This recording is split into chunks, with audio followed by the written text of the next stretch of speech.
Assalamualaikum warahmatullahi wabarakatuh. Perkenalkan, nama saya Nada Hayati, NIM 18042167 dengan dosen pengampu Bu Rahmadona Fitri Helmi SAPMM. Di sini saya akan menerangkan tentang sistem penanggulangan bencana. Saya akan menerangkan dua tema. Yang pertama adalah aspek penanggulangan bencana dan yang kedua Badan Penanggulangan Bencana atau BNPB. Materi pertama adalah 3 aspek sistem penanggulangan bencana. Yang pertama adalah aspek legislasi. Pemerintah Indonesia telah mengesahkan Undang-Undang Nomor 24 Tahun 2007 tentang penanggulangan bencana. Yang pertama adalah Undang-Undang Penanggulangan Bencana.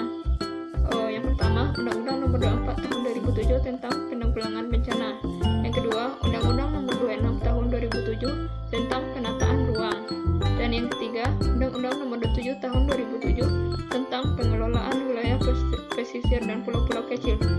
Yang kedua adalah Peraturan Presiden tentang Penanggulangan Bencana.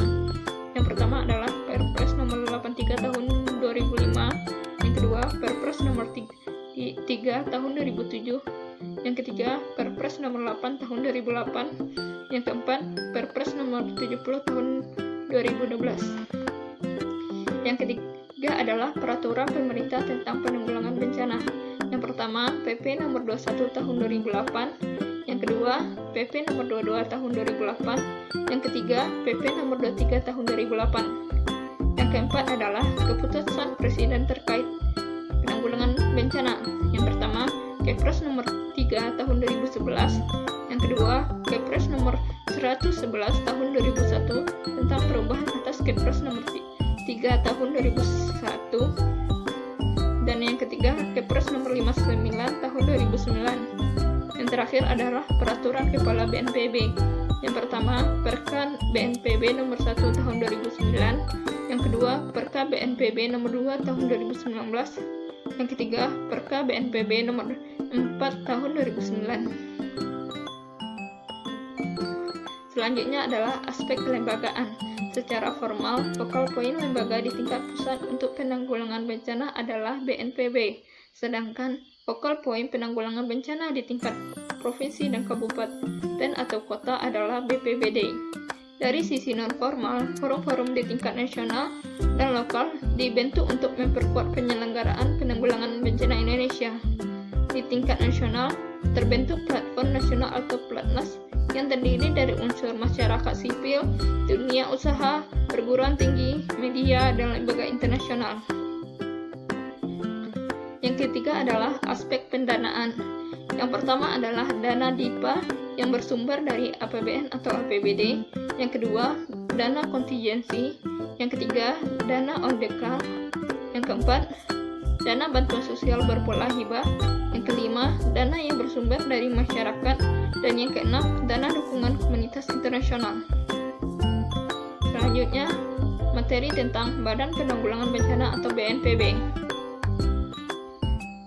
Badan Penanggulangan Bencana adalah sebuah lembaga pemerintah non-kementerian yang mempunyai tugas membantu Presiden Republik Indonesia dalam melakukan penanggulangan bencana sesuai dengan amanat Undang-Undang Nomor 24 Tahun 2007 tentang penanggulangan bencana. Yang selanjutnya adalah tugas dari BPBD.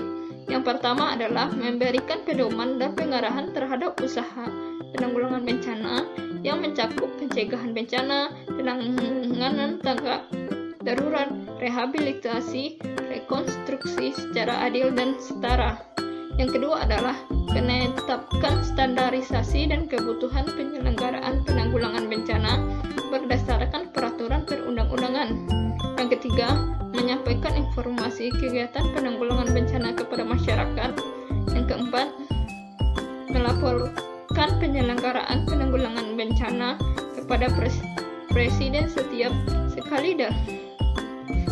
bulan sekali dalam kondisi normal dan pada setiap saat dalam kondisi darurat bencana. Yang kelima, menggunakan dan mempertanggungjawabkan sumbangan atau bantuan nasional dan internasional.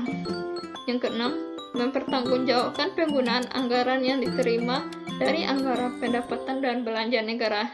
Yang ketujuh, melaksanakan kewajiban lain sesuai dengan peraturan perundang-undangan. Dan yang terakhir, menyusun pedoman pembentukan Badan Penanggulangan Bencana Daerah. Selanjutnya adalah fungsi dari BNPB. Fungsi dari BNPB ada dua. Yang pertama adalah perumusan dan penetapan kebijakan penanggulangan bencana dan penanganan pengungsian dengan bertindak cepat dan tepat secara efektif dan efisien. Dan yang kedua, pengkoordinasian pelaksanaan kegiatan penanggulangan bencana secara terencana, terpadu, dan menyeluruh. Dan yang terakhir adalah penyelenggaraan penanggulangan bencana. Yang pertama adalah pada saat pra-bencana, yaitu penyelenggaraan penanggulangan bencana dilakukan dalam dua kondisi, yaitu situasi di saat tidak ada bencana dan di situasi pada saat adanya potensi bencana. Yang kedua, saat tanggap darurat. Pada saat tanggap darurat, melakukan kajian cepat status keadaan darurat, penyelamatan dan evakuasi, pemenuhan kebutuhan dasar, perlindungan, dan pemulihan. Dan yang ketiga, pasca bencana. Pada pasca bencana ini adalah upaya rehabilitasi dan rekonstruksi. Sekian yang dapat saya sampaikan. Saya ucapkan terima kasih. Assalamualaikum warahmatullahi wabarakatuh.